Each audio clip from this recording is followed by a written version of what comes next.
अस्सलाम वालेकुम स्टूडेंट्स, कैसे हैं? उम्मीद करता हूँ खैरियत से होंगे। आज हम 9th क्लास का जो चैप्टर नंबर 1 था उसकी एक्सरसाइज करेंगे। हमारी ट्रांसलेशन मुकम्मल हो गई थी तो हम ट्रांसलेशन करेंगे। ट्रांसलेशन करने से पहले शुरू करने से पहले अगर आपने अभी तक चैनल को सब्सक्राइब नहीं किया तो चैनल को सब्सक्राइब करें और बेल आइकन को दबा दें ताकि हर आने वाला लेक्चर जो है वो एक सीरीज के अंदर, एक सीक्वेंस के अंदर आपको मिलता रहे।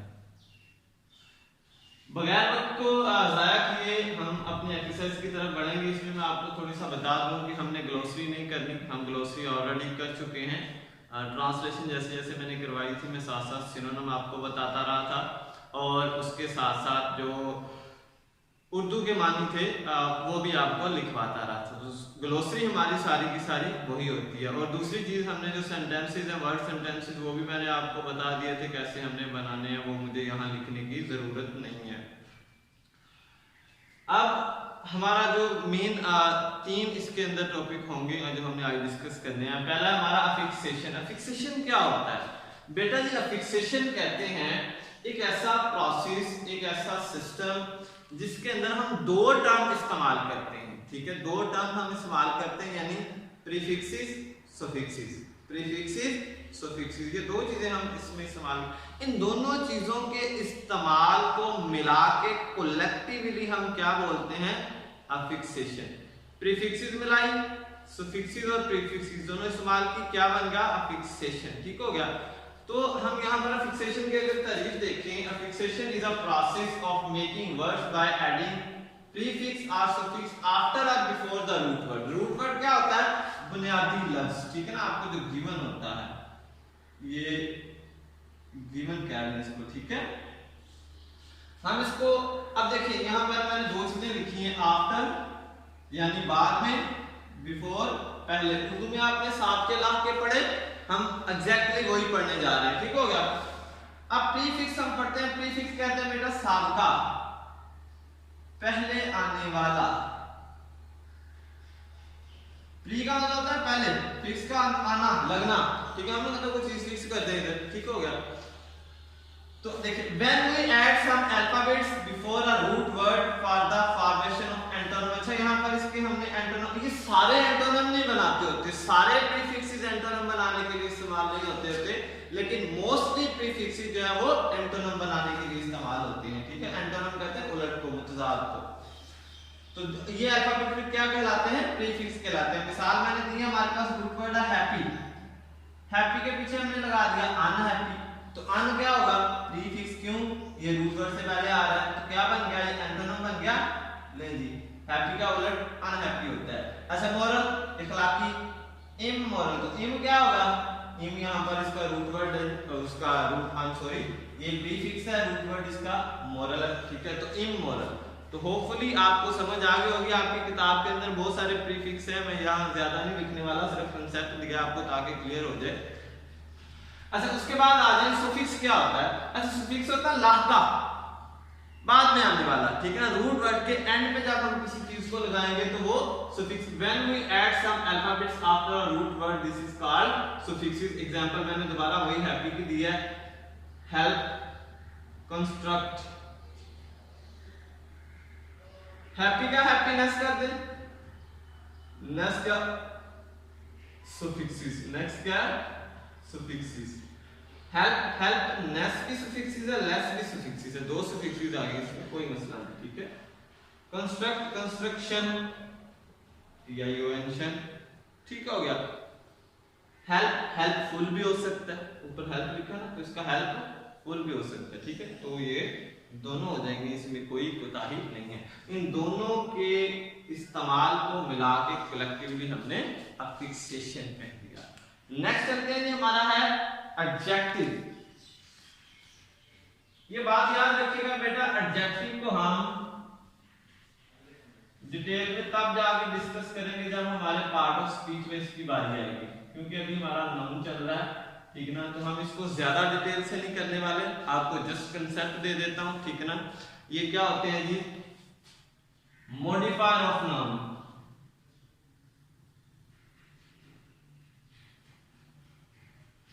Modifiers of noun are pronoun, किसी भी नाउन या प्रोनाउन को मॉडिफायर कहता है मजीद मालूमात देने वाला, ठीक ना। इसको एक्सप्लेनर भी कह सकते हैं, ठीक है ना, मॉडिफायर भी कह सकते हैं, एक्सप्लेनर भी कह सकते हैं। ऐसी चीज जो ऐसे वर्ड जो किसी भी नाउन या प्रोनाउन के बारे में हमें इंफॉर्मेशन दे रहे हो, वो क्या कहलाते हैं, एडजेक्टिव कहलाते हैं, ठीक है। इसकी टाइप, इसकी डिग्री वो अभी हमने नहीं पढ़ी, वो बहुत लंबा टॉपिक है, कम से कम 2 लेक्चर उसके लिए रिकॉर्ड कराने पड़ेंगे, वो लाजमी देखिएगा। जब हम नाउन के बाद हमारा प्रोनाउन है, वर्ब है, फिर एडजेक्टिव आएगा, तो उससे लाजमी देखिएगा। मिसाल के तौर पर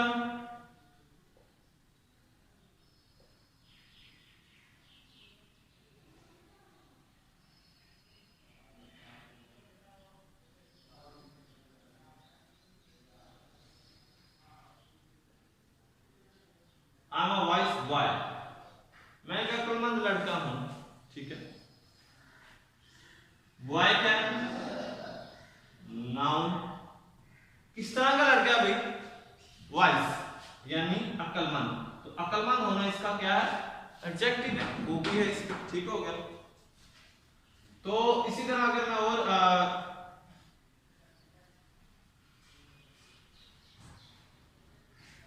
she is very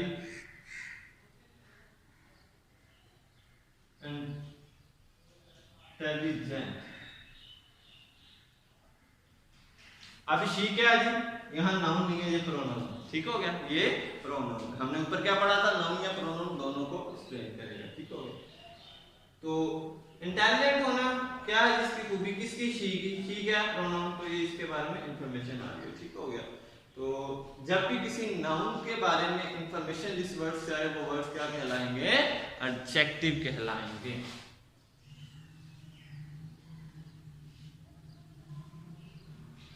नेक्स्ट हमारा बेटा जो टॉपिक है वो बड़ा इंपॉर्टेंट है, कंडीशनल सेंटेंसेस है हमारे, और कंडीशनल सेंटेंसेस 4 टाइप्स होती है बेटा इसकी, जीरो कंडीशनल, कंडीशनल 1, कंडीशनल 2 और कंडीशनल 4। लेकिन आपके सिलेबस में ज्यादातर 1, 2 और 3 ही पाई जाती हैं, जीरो का कंसेप्ट बहुत कम होता है, माइनर होता है। लेकिन जब हम कंडीशनल सेंटेंस पे आएंगे तो हम इसको जीरो को भी डिस्कस करेंगे। तो कंडीशनल जो है वो सेंटेंस हम आज करेंगे।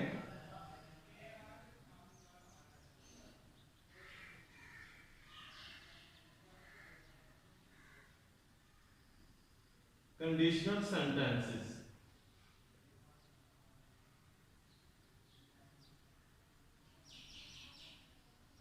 इसके आज हमने टाइप 1 पढ़नी है।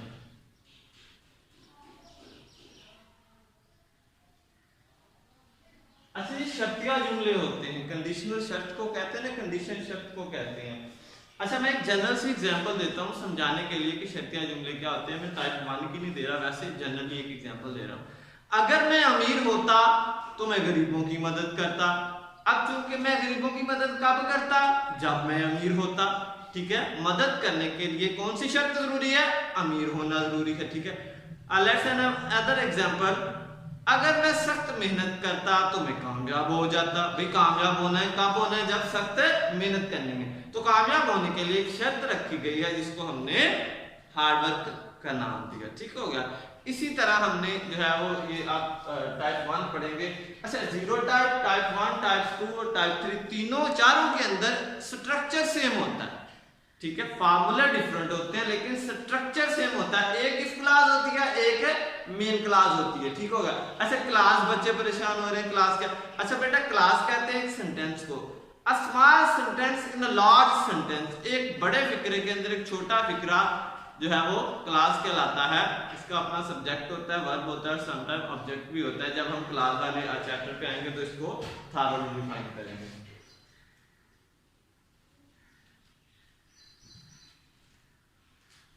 ये इफ क्लास, ये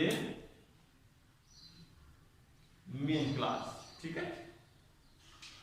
अब इफ क्लास इसको इसलिए कहते हैं क्योंकि ये कंडीशनल को शो कर रही होती है और इफ लगा होता है इसके अंदर। हम इसका फार्मूला अगर हम लिखें बेटा, इफ तो आना ही आना है इसमें। अच्छा एक और चीज, इसमें जरूरी नहीं होता कि इफ पहले आए और मेन पहले आए, ठीक है, तो ये इंटरचेंज हो जाती है। मेन की जगह इफ आ सकती है, इफ की जगह मेन आ सकती है, तो इससे मान ही नहीं बदलेगा, ठीक है ना, तो वो आपका सेम रहेगा। लेकिन उसके क्या फर्दर आगे कॉम्प्लेक्सिटीज होती हैं वो हम अगले अपने रेलेवेंट चैप्टर में जाके डिस्कस करेंगे। If plus present indefinite,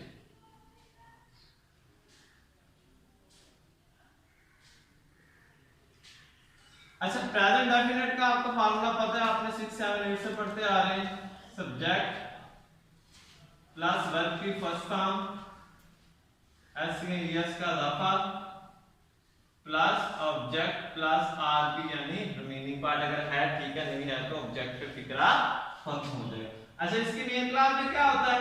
main class में इसकी होता है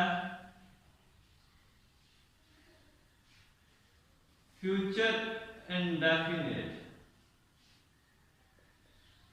अच्छा फ्यूचर इंडेफिनिट का फार्मूला तो आपको आता होगा, बड़ा आसान है, सब्जेक्ट प्लस विल या शैल प्लस वर्ब की फर्स्ट फॉर्म प्लस ऑब्जेक्ट और फिर रिमेनिंग पार्ट, ठीक हो गया, ये इसका तरीका होता है।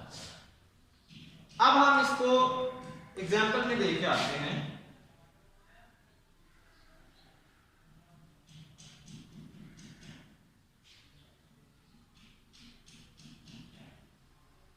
If she works hard,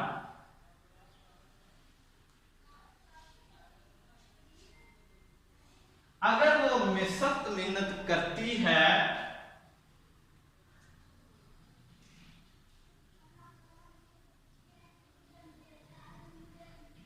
she will pass the exams, okay. अब देखिए यहां पर इफ लग गया, इफ के साथ प्रेजेंट इंडेफिनिट लगा हुआ जी, थर्ड पर्सन है तो एस का इजाफा हो गया, वर्क्स आ गया, ठीक हो गया। यहां पर सब्जेक्ट हमारा will helping verb, pass verb की फर्स्ट फॉर्म और ये ऑब्जेक्ट हो गया हमारा, ठीक है। दूसरी एग्जांपल लेते हैं।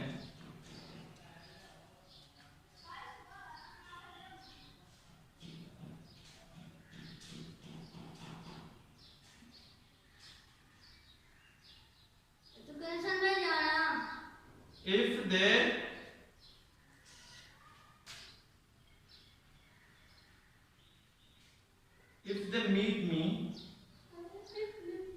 अगर वो मुझे मिलते हैं, I will inform them, अगर वो मुझे मिलते हैं तो मैं उन्हें बता दूंगा, ठीक है, अगर वो मुझे मिलते। अब यहां पर देखिए इफ हमारा क्या हो गया, कंडीशनल सेंटेंस को शो कर रहा है, दे हमारा क्या सब्जेक्ट है, मीट हमारा वर्ब की फर्स्ट फॉर्म ऐसे नहीं आएगा, दे के साथ नहीं आता, ये हमारा ऑब्जेक्ट है। अच्छा यहाँ पर बच्चे सोच रहे होंगे सर ने शैल क्यों नहीं लगाया, बेटा यहाँ पर विल और शैल दोनों आ सकते हैं, ये चीज याद रखिएगा। अगर पेपर के अंदर आपको शैल अवेलेबल हो आईवी के साथ तो लगा दें, अगर शैल अवेलेबल नहीं है तो आप विल पे टिक कर दें, ठीक ना, दोनों आ सकते हैं। तो यहाँ पर आई शैल भी कर लें, कोई मसला नहीं है। आई विल इन्फॉर्म हिम, इन्फॉर्म क्या है जी, वर्ब की फर्स्ट फॉर्म है, देम क्या है जी, ऑब्जेक्ट है। तो होपफुली आपको फर्स्ट कंडीशनल समझ आ गया होगा। इसके कम से कम आप 5-5 फिक्रे खुद से जब बनाएंगे। अच्छा एक चीज और, नेगेटिव अगर बनाना है ना, देखें if they do not meet me, ठीक है, नेगेटिव बन गया। I will not inform them, ठीक है ना, अगर इंटरोगेटिव में आता तो इंटरोगेटिव में बना दे, ठीक है ना। तो ये स्ट्रक्चर हमारा सेम ही रहेगा, सिर्फ अंदर सेंटेंस बदल जाएंगे, ठीक है। होपफुली आपको जो है कंडीशनल टाइप 1 की समझ आ गई होगी। तो अच्छा अब मसला है ये पेपर में कैसे आएगा, पेपर में जब भी ये आएगा तो ये फॉर्म वर्ब की शक्ल में आएगा, ठीक है। यहां से वो मीट हटा देगा जी, मीट गया यहां से। If the dash B I will inform them, ठीक है। अब आपसे यहां से पूछा जाएगा जी वर्ब की कौन सी फॉर्म आएगी। आप देखेंगे हमारा मेन क्लास क्या है जी, फ्यूचर इंडेफिनिट, यानी ये फ्यूचर इंडेफिनिट तो ये अब पक्का फर्स्ट कंडीशनल है। तो फर्स्ट कंडीशनल है तो फर्स्ट कंडीशनल की इफ क्लास में क्या होता है, प्रेजेंट डेफिनिट होता है। तो भाई यहाँ पर प्लूरल लगा हुआ है तो उठा के वर्ब की फर्स्ट फॉर्म लगा दो। अच्छा यहाँ पर वो नीट लिख देता है, नहीं मिटाता, यहां से वो विल इन्फॉर्म खत्म कर देगा जी। ले अब आपने देखना है जी, आइडेंटिफिकेशन यहां से करनी है। ये इस क्लास में क्या, प्रेजेंट डेफिनिट, इट मींस ये फर्स्ट कंडीशनल है। इसके मेन में क्या होगा, फ्यूचर होगा, फ्यूचर इंडेफिनिट। तो आप अगर तो विल वाला शैल वाला है तो शैल वाला शैल इन्फॉर्म टिक कर दें, अगर नहीं है तो विल इन्फॉर्म वाला कर दें, डजंट मैटर, ठीक होगा। तो ये इसका तरीकाकार होता है आइडेंटिफिकेशन करने का, ठीक हो गया। तो thank you for watching video. अगर वीडियो अच्छी लगी हो, लेक्चर अच्छा लगा हो तो बेटा इसको लाइक जरूर कीजिएगा और कमेंट्स कीजिएगा। किसी किस्म की कोई प्रॉब्लम हो, टीचिंग मेथड में कोई प्रॉब्लम आ रहा हो या आपको समझ नहीं आ रही हो, किसी भी किस्म का प्रॉब्लम हो तो आप कमेंट्स बॉक्स में जो है वो सजेशन दे सकते हैं मुझे, ताकि हम उसको आपकी जो है वो राय के मुताबिक उसको बेहतर बनाने की कोशिश कर सकें। तो तब तक के लिए अल्लाह हाफिज़, अस्सलाम वालेकुम।